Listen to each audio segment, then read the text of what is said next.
Supreme কোর্টে আজকে বেনজির দৃশ্য উঠে এসেছিল। এসআইআর মামলায় নিজেই সওয়াল করলেন এ রাজ্যের মুখ্যমন্ত্রী।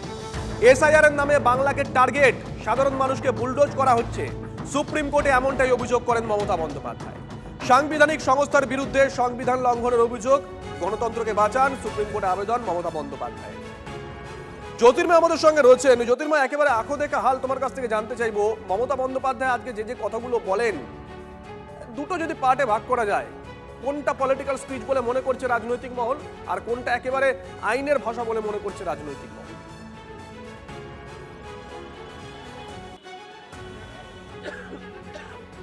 দেখো, মমতা বন্দ্যোপাধ্যায় মুখে যা বলেছেন এবং যা বলেননি তার শরীরী ভাষা, প্রত্যেকটা বিষয়ই আপাদমস্তক রাজনৈতিক বার্তা।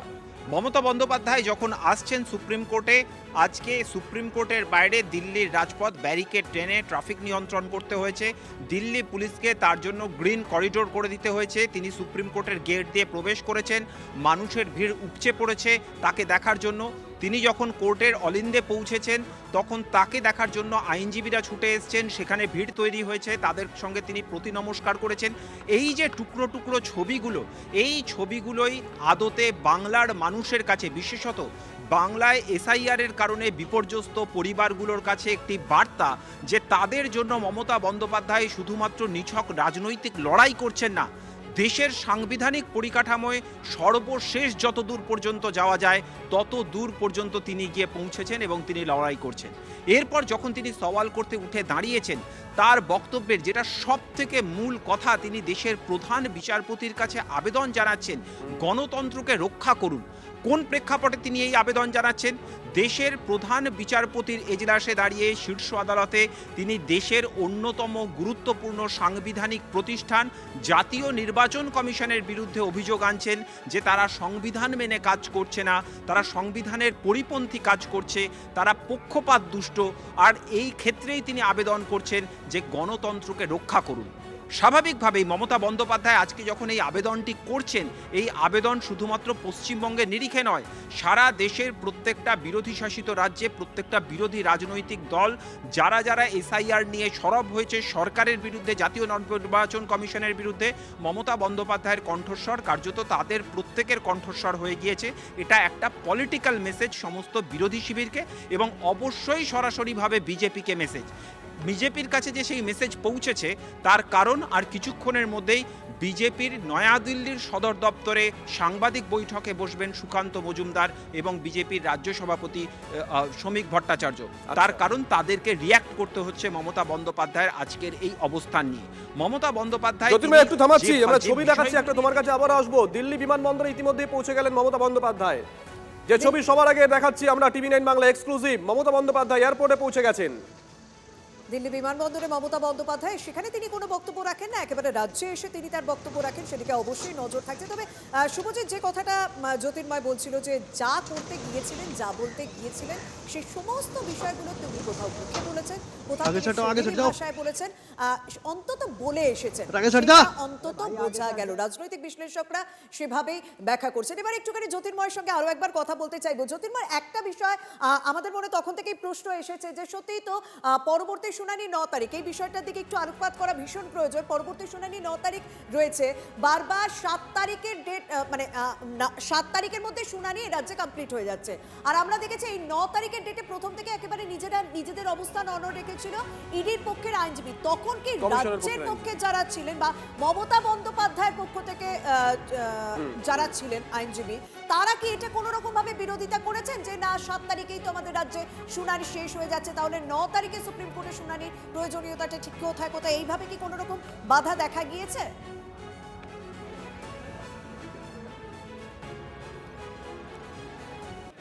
দেখো, এই বিষয়টা স্বয়ং প্রধান বিচারপতি তিনি উল্লেখ করেছেন যে যদি ডেট অন্তত 1 সপ্তাহ পিছিয়ে দেওয়া হয় তাহলে সেক্ষেত্রে যাদের এই শুনানি নিয়ে সমস্যা হচ্ছে তারা আর সময় পাবেন না। সেই কারণেই আজকে প্রধান বিচারপতি যখন নোটিশ ইস্যু করেছেন, তিনি দুপক্ষকে কয়েকটি ডকুমেন্টস হলফনামা আকারে জমা দিতে বলেছেন। তিনি কি কি ডকুমেন্টস হলফনামা আকারে জমা দিতে বলেছেন? তিনি বলছেন যে জাতীয় নির্বাচন কমিশন এই শুনানি প্রক্রিয়াতে কি কি পদক্ষেপ করছে, অর্থাৎ যা যা অভিযোগ এক্ষেত্রে উঠে আসছে সেই অভিযোগগুলোর প্রেক্ষিতে তার সুরাহা করার জন্য জাতীয় নির্বাচন কমিশন কি কি পদক্ষেপ করেছে সেই বিষয়ে তাদের পূর্ণাঙ্গ একটি ডকুমেন্টস তাদের জমা দিতে হবে হলফনামা আকারে। অপর দিক থেকে রাজ্য সরকার তারা প্রপার অফিসার তারা নিয়োগ করছে কিনা সেই সংক্রান্ত বিষয়ে তাদেরকে হলফনামা আকারে জমা দিতে হবে। তার কারণ লজিক্যাল হয়েছে এবং যেরকমটা বলা হলো, কল্যাণ ব্যানার্জি তিনিও নিজে জানালেন যে মাইন্ড এক্সপ্রেস করেছেন প্রধান বিচারপতি এবং তার বেঞ্চের পক্ষ থেকে মাইন্ড এক্সপ্রেস করা হয়েছে যদি ডেটটা একটু বাড়ানো যায়। সেরকমই বলছিলাম আমার সহকর্মী জ্যোতির্ময়। কল্যাণ ব্যানার্জি তিনি ঠিক কি বলেছেন একবার শুনবো। হিয়ারিং হওয়ার পর মমতা ব্যানার্জি তার আর্গুমেন্ট করেছেন। 1 নম্বর পয়েন্ট যেটা বলেছে যে ডিলিশন হচ্ছে, কোনো ইনক্লুশন হচ্ছে না, ইনক্লুশনটাও দরকার। 2 নম্বর হচ্ছে role of micro observer and role observer. আইনে কোথাও জায়গা নেই যে মাইক্রো অবজারভার এবং রোল অবজারভার অ্যাপয়েন্টমেন্ট করার। 3 নম্বর হচ্ছে এই যে লজিক্যাল ডিসক্রিপেন্সি বলেছে, যেগুলো কোনো ছোট ছোট মিস্টেক, যেমন খান, বাবার নাম খান লিখেছিল আলাউদ্দিন খান, এখন এসছে আলাউদ্দিন খাঁ। তার কার মিস্টেক? এটা তো ইলেকশন কমিশনের মিস্টেক। তার জন্য লোককে কেন হ্যারাস করা হবে? বড় কথা যে এখনো প্রচুর লোক বাকি আছে হিয়ারিংয়ের, প্রায় 70-75 লক্ষ, মাত্র 4 দিন সময় আছে। জজ সাহেবরা বলেছে সেরকম হলে আমরা টাইম বাড়াবো, উই আর থিঙ্কিং। এবং এই মামলা সোমবার দিন আবার হিয়ারিং হবে, তারপর যা ফাইনাল অর্ডার দেয় তা ফাইনাল অর্ডার দেওয়া হবে। উনি যা সওয়াল করছেন এগুলো কিছুই নতুন কিছু নয়, এগুলো ফ্যাক্ট বলছেন। এর সঙ্গে আইনের কি বৈধতা আছে না তা নিয়ে সওয়াল করছেন না, করতেও পারেন না। এগুলো করে সস্তা হাততালি পাওয়ার একটা প্রবণতা আছে তো এই দেশের রাজনীতিবিদদের, তারই একটা প্রবণতা। আসলে হচ্ছে যে মানুষ বুঝতে পারছেন যে আজকে তাদের এই হয়রানির জন্য দায়ী হচ্ছেন উনি। তার কারণ 2003 সালে পার্লামেন্টে তিনি দাঁড়িয়ে হইচই করে অসভ্যতা করে বললেন যে পশ্চিমবঙ্গে অনুপ্রবেশে ভরে গেছে। এখন তিনি যে বিষ বৃক্ষটা রোপণ করেছেন তার ফলটা তো এখন দেখা যাচ্ছে। এখন বিজেপি সব জায়গায় ঘুষপিটিয়া বলে মানুষের মধ্যে, প্রান্তিক মানুষের মধ্যে একটা আতঙ্ক তৈরি করছে।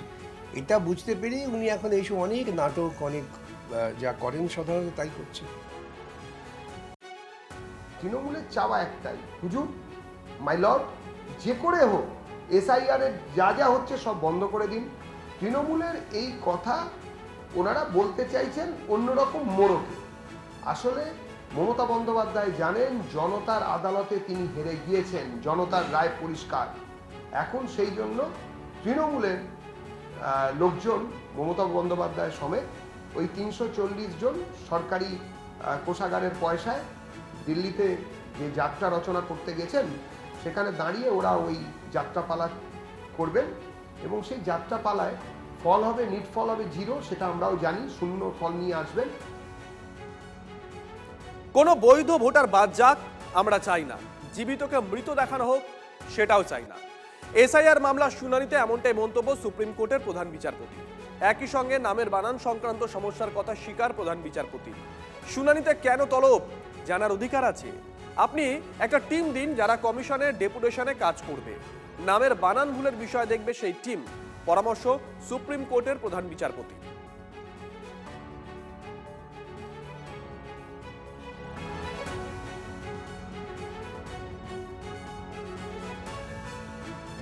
মানুষের প্রতি তার যে হৃদয় ব্যথা, মানুষের উপর অত্যাচার হচ্ছে, মানুষ মারা যাচ্ছে, দিকে দিকে মৃত্যু মৃত্যু মৃত্যু। SIR কি না, মৃত্যু মৃত্যু মৃত্যু। এর প্রতিবাদ করার জন্য देखेंगे सब कुछ मैं मीडिया के सामने जाहिर नहीं कर सकता। अगर इंटरनल स्ट्रैटेजी सब आपको पब्लिकली बता दिया just because I want to be in the limelight, this is not how we act or how we operate. जब जो होगा आप देखेंगे। And your reaction to the proceedings in Supreme Court today, Abhishek sir?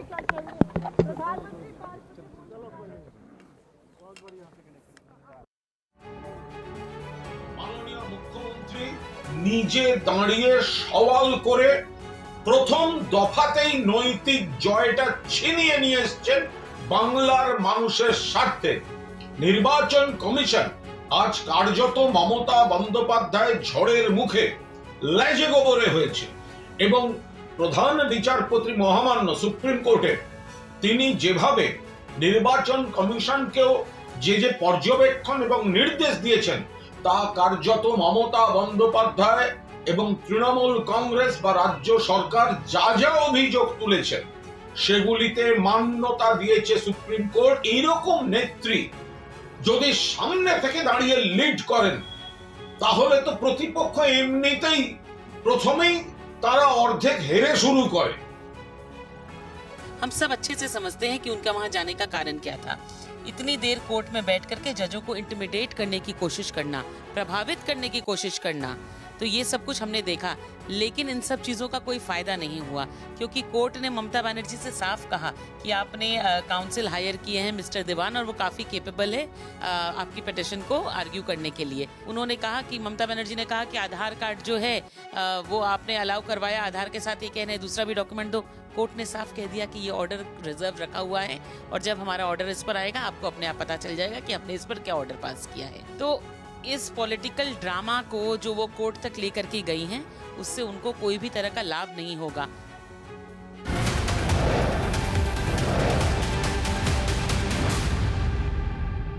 Supreme কোর্টের শুনানির সময় এই রাজ্যের মুখ্যমন্ত্রী মমতা বন্দ্যোপাধ্যায় ঠিক কোন কোন বিষয়গুলো উল্লেখ করেন? অপরিকল্পিতভাবে এসআইআর হয়েছে, নামের বানান ভুলের কারণে নাম বাদের অভিযোগ করেছেন।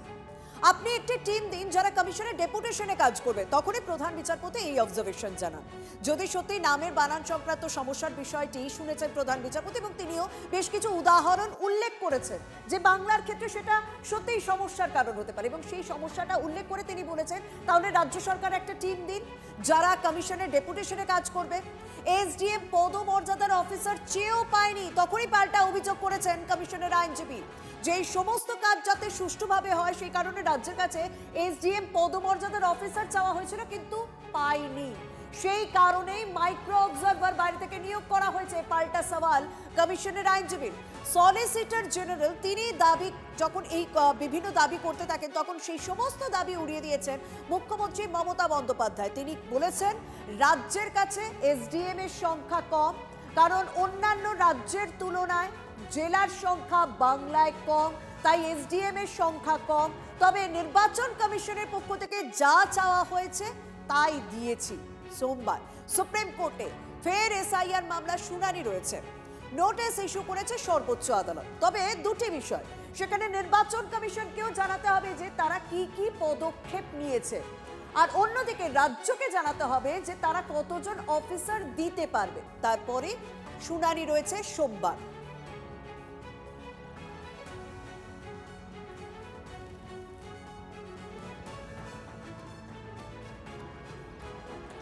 এসআইআরে এখনো পর্যন্ত 1,52,00,000 ভোটারকে নোটিশ পাঠানো হয়েছে। 1,30,00,000 শুনানি ইতিমধ্যে শেষ হয়েছে, তার মধ্যে 95 লক্ষের তথ্য আপলোড হয়েছে, এমনটাই কমিশন সূত্রে খবর। 55 লক্ষ ভেরিফাইড। আজকে আমরা সকাল থেকে দেখাচ্ছিলাম সুপ্রিম কোর্টের কি অবস্থা, কিন্তু রাজ্যের মুখ্যমন্ত্রী মমতা বন্দ্যোপাধ্যায় সুপ্রিম কোর্টে গেছেন, তার যারা অনুগামী আছেন তারা বলছেন আম জনতার জন্য, সাধারণ ভোটারের জন্য মমতা বন্দ্যোপাধ্যায়কে সুপ্রিম কোর্টে আজকে যেতে হয়েছে। সেই আম জনতা, সাধারণ ভোটার, তারা গোটা বিষয়টা কিভাবে দেখছেন, আজকে কিভাবে কি শুনানি চলছে, গোটাটাই দেখবো। আমাদের সঙ্গে দুজন সহকর্মী রয়েছেন, প্রসেনজিৎ রয়েছেন এবং সুব্রতোষ রয়েছেন। প্রথমে একটু সুব্রতোষের কাছে চলে যাব। সুব্রতোষ।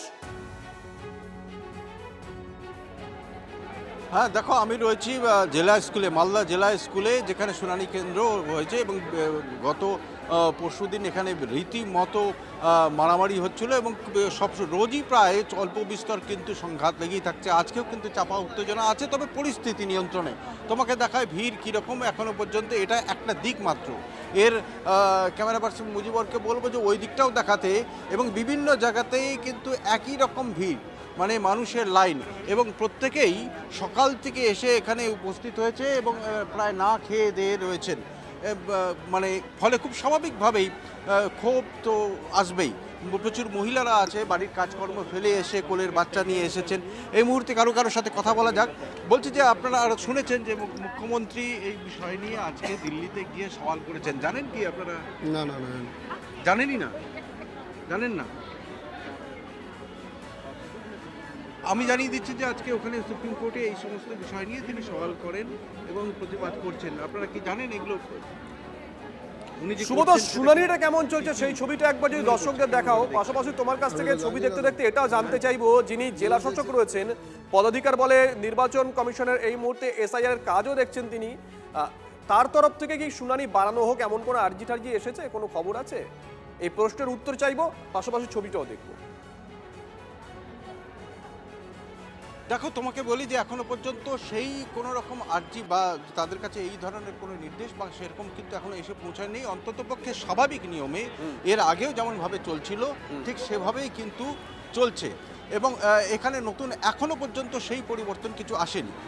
শুধুমাত্র এটাই যে বিশেষ করে মহিলাদের এবং পুরুষদের যে লাইনটা বা আমরাই প্রথম দেখিয়েছিলাম সে মারামারির সময় একটা জায়গাতেই এবং সেখানেই চরম ধাক্কাধাক্কি মারামারি হচ্ছিল, সেখানে কিন্তু লাইনটা একটু তফাৎ করা হয়েছে এই পর্যন্তই। আরও একটা বিষয় যেটা উল্লেখযোগ্য, এখন এই যে এত যে চলছে, এখন এই মুহূর্তে আবার যদি কোনো রকম ঘটনা ঘটে তাহলে কিন্তু সামলানো মুশকিল, কারণ এখানে কোনো পুলিশ কর্মীকে আশেপাশে আমি দেখতে পাচ্ছি না।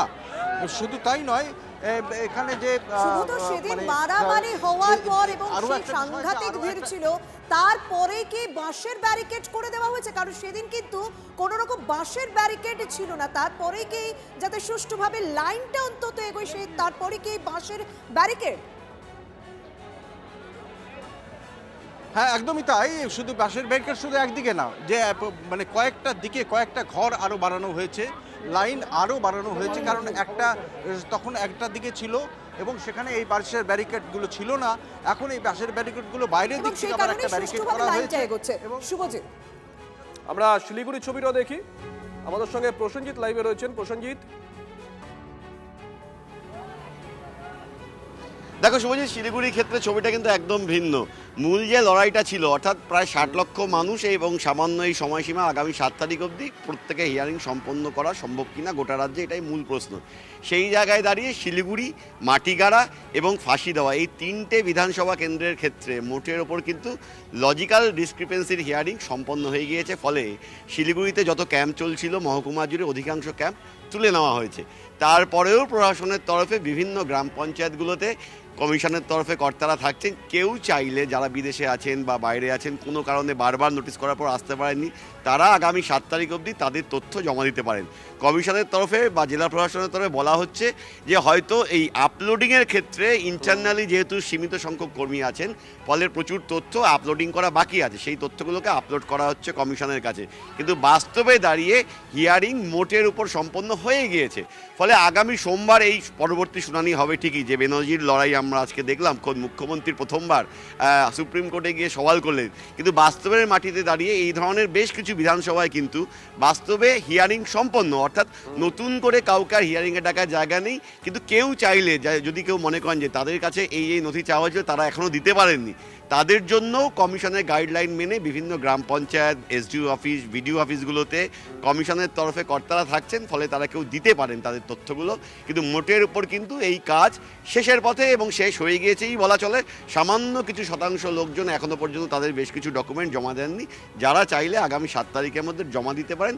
ফলে এমন সম্ভাবনা থাকছে না যে কাউকে শুনানিতে না ডেকেই 7 তারিখের পর, যেহেতু আর শুনানির সম্ভাবনা থাকবে না যদি সময়সীমা না বাড়ানো হয়, সেক্ষেত্রে তার নাম বাদ যেতে পারে। এই সম্ভাবনাটা কিন্তু শুভজিৎ অন্তত অধিকাংশ বিধানসভার ক্ষেত্রে থাকছে না। একদম। এইদিকে এই যখন শুনানি চলে, শুনানির পর যখন প্রত্যেকটা বিষয় নিয়ে আলোচনা হচ্ছে, তখন এই তৃণমূলের সর্বভারতীয় সাধারণ সম্পাদক অভিষেক বন্দ্যোপাধ্যায় তিনি সাংবাদিকদের মুখোমুখি হয়েছিলেন। তখন তাকে যখন প্রশ্ন করা, কি উত্তর দিয়েছেন শুনুন।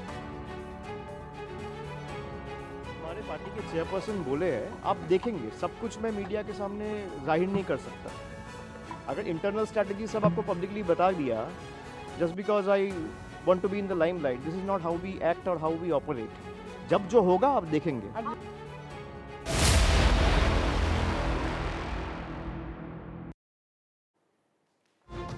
আরও একটা বড় খবর, এই এসআইআর সংঘাতে এবার কি মুখ্য নির্বাচন কমিশনার জ্ঞানেশ কুমারের বিরুদ্ধে সংসদে ইমপিচমেন্ট প্রস্তাব আনার তোড়জোড় শুরু করলো তৃণমূল কংগ্রেস? সে কথাই তো মনে হচ্ছে, সে কথাই তো বলছে। তৃণমূল নেত্রী তথা মুখ্যমন্ত্রীকে অপমানের অভিযোগ জ্ঞানেশ কুমারের বিরুদ্ধে। মমতার বার্তার পরেই দলীয় সাংসদদের প্রক্রিয়া শুরুর নির্দেশ অভিষেক বন্দ্যোপাধ্যায়। বিরোধী অন্য রাজনৈতিক দলগুলোর সঙ্গে কথা বলার নির্দেশ দেওয়া হয়েছে। চলতি অধিবেশনে যাতে ইমপিচমেন্ট প্রস্তাব আনা যায় সে বিষয়ে তৎপর হওয়ার নির্দেশ দেওয়া হয়েছে। গতকাল ঠিক কি বলেছিলেন শোনাই একবার। अगर कोई चीज जेन्युइन होता है, प्रैक्टिकल होता है, जनता का हित में होता है, हम भी चाहते हैं उसका इम्पीचमेंट हो। नंबर हमारा नहीं है, लेकिन इम्पीचमेंट भी हो सकता है ना। परमिशन तो है, रिकॉर्ड तो हो जाएगा। अगर ऐसा कुछ वो करते हैं तो हम भी हमारा पार्टी को एमपीज को कॉन्फिडेंस में लेके डिस्कस करके, हम लोग तो जब कोई पब्लिक इंटरेस्ट में होता है हम सब इकट्ठा होकर ही काम करते हैं, उसमें हमारा कोई एतराज नहीं है। ইমপিচমেন্টের মানে জানেন উনি? কত সংখ্যা লাগে জানেন? ইমপিচমেন্ট কিভাবে পাস করাতে হয় জানেন? কত এমপির ভোট লাগে জানেন? দুর্ভাগ্য 15 বছর মুখ্যমন্ত্রী 7 বারের এমপি ইমপিচমেন্টের পদ্ধতিই জানে না। এক্সপার্ট যারা তাদেরকে নিয়ে বসুন, যারা পার্লামেন্টারি ডেমোক্রেসি জানে, রুল বুক জানে, যে বসুন না, উত্তর দিতে পারবেন না। গোটা মিথ্যাচার, পারসেপশন, ন্যারেটিভ তৈরি করা কাজ সকাল থেকে। আর আইপ্যাকের এই লোকগুলো করে গোটা পশ্চিমবঙ্গ জুড়ে মূল ইস্যু থেকে দৃষ্টি ঘুরিয়ে দিয়ে। हम लोग इम्पीचमेंट का ले आएगा चीफ इलेक्शन कमिश्नर का, जो जिस तरीका से वो एसआईआर कर रहे हैं और उस तरीका का गलत है और पीपल्स का, हर देश का पूरा नागरिक का वोटर राइट को अफेक्ट कर देते हैं। वो नहीं चाहता है कोई वोटर रहे, तो इसलिए हम लोग उनका जो इल मोटिव है उसका एगेंस्ट में हम लोग इम्पीचमेंट का चिंता किया है। हम लोग बात भी कर रहे हैं, बात करने से সবাই চেষ্টা করতে পারে। ইমপিচমেন্টে কোনো যুক্তিসঙ্গত কারণ থাকতে হবে তো। ইমপিচমেন্ট অত সহজে হয় না। ইমপিচমেন্ট করলে দেখাতে হবে তিনি সংবিধান বিরোধী কাজ করেছেন। গোপনে গোপনে বিজেপির সঙ্গে আতাত করে তিনি সর্বত্রই অশান্তি সৃষ্টি করছেন। এখন তিনি যদি বলেন যে তিনি ইমপিচমেন্ট আনবেন, সেটা দেখা যাক, তারা তাদের ব্যাপার। আইনত সম্ভব নয় ইমপিচমেন্ট আনা, অত সহজ ব্যাপার না। এটা জেনেও কেন ওই ইমপিচমেন্ট শব্দটা শিখেছেন, যখন শিখেছেন তখন তাকে তো কথায় কথায় প্রয়োগ করতে হবে। দেখবেন শিশুরা যখন কোনো একটা শব্দ শেখে তখন তারা খুব ব্যবহার করে, কেন কোথায় ব্যবহার করছে বোঝে না। অর্থাৎ তৃণমূল বিরোধী রাজনৈতিক দলগুলো দেখছি বারবার নাম্বারের কথা বলছে। মানে সিইসি জ্ঞানেশ কুমারকে ইমপিচমেন্ট প্রস্তাবে তোড়জোড় যে তৃণমূলের মধ্যে শুরু হয়েছে বলে একটা জল্পনা শুরু হয়েছে, সে কারণে প্রত্যেকে একটা নাম্বারের কথা বলছে। মুখ্য নির্বাচন কমিশনারকে ইমপিচমেন্ট প্রস্তাবের জন্য প্রয়োজন অন্তত 100 সাংসদের সই। এই মুহূর্তে সংসদের 2 কক্ষে তৃণমূলের সাংসদ সংখ্যা 41। সেক্ষেত্রে সমমনোভাবাপন্ন দলগুলির সমর্থন লাগবে তৃণমূল কংগ্রেসের। সমাজবাদী পার্টি, ডিএমকে, আরজেডির সমর্থন চাইতে পারে তৃণমূল কংগ্রেস। কংগ্রেসের কাছে কি সিইসি কে ইমপিচ প্রস্তাবের সমর্থন চাইবে তৃণমূল কংগ্রেস? তৃণমূল সমর্থন চাইলে কি অবস্থান নেবে কংগ্রেস? প্রশ্ন রাজনৈতিক মহলে। কিন্তু ইমপিচমেন্ট প্রস্তাব এনে কি জ্ঞানেশকে পদচ্যুত করতে পারবে তৃণমূল? সংসদে সব বিরোধী দল এককাট্টা হলেও কার্যত অসম্ভব। তবে সংসদীয় রাজনীতিতে রেকর্ড রাখতে ইমপিচমেন্ট প্রস্তাব কৌশল তৃণমূলের, মনে করছে রাজনৈতিক মহল।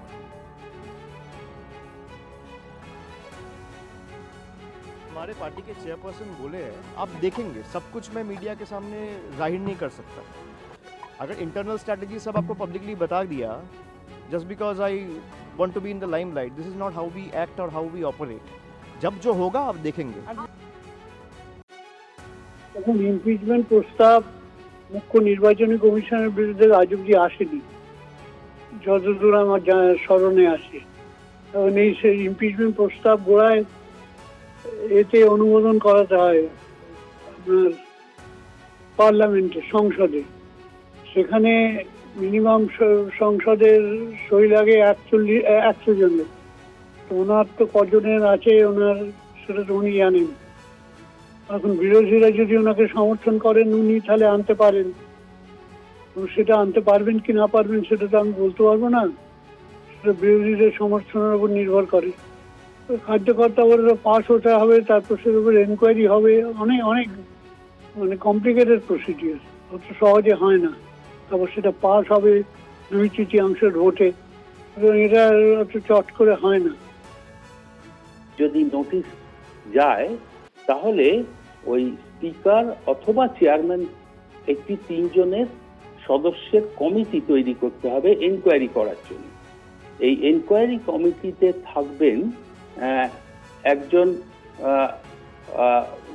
সুপ্রিম কোর্ট জাজ, একজন হাইকোর্ট জাজ এবং তাদের মতে যিনি একজন এমিনেন্ট জুরিস্ট। তারা এই এনকোয়ারি করে একটা রিপোর্ট দেবেন। এই রিপোর্টে যদি সংশ্লিষ্ট বিচারপতি অথবা চিফ ইলেকশনার কমিশনারকে গিলটি অফ দি চার্জেস এইটা প্রমাণিত হয়, তাহলে তখন এটা ভোটে দেওয়া হবে মোশনে, এবং তখন পার্লামেন্টের উভয় কক্ষে, অতএব লোকসভা এবং রাজ্যসভার 2/3 majority of the member present and voting, এইটাতে যদি পাস হয় তবে তখন রাষ্ট্রপতি ইমপিচমেন্টের জন্য যে নির্দেশ সেটা দিয়ে নোটিফিকেশন করবে। ममता बनर्जी ने कहा है कि अगर ज्ञानेश कुमार के खिलाफ इम्पीचमेंट मोशन आता है तो वो उसका समर्थन करेंगे। हम आदरणीय ममता बनर्जी के पक्ष में हैं, उनके साथ हैं। ममता बनर्जी जी को बधाई है और अच्छा कर रही है वो। SIR एक बड़ा मुद्दा है इस वक्त देश में, और अभी भी आप देखिए आज यूपी में हमारे एक वेदी साहब BLO थे, उनकी डेथ की सूचना आई है। तो BLOs मर रहे हैं, SIR में BJP जो पूरे देश में घोटाला कर रही है वही बंगाल में कर रही है।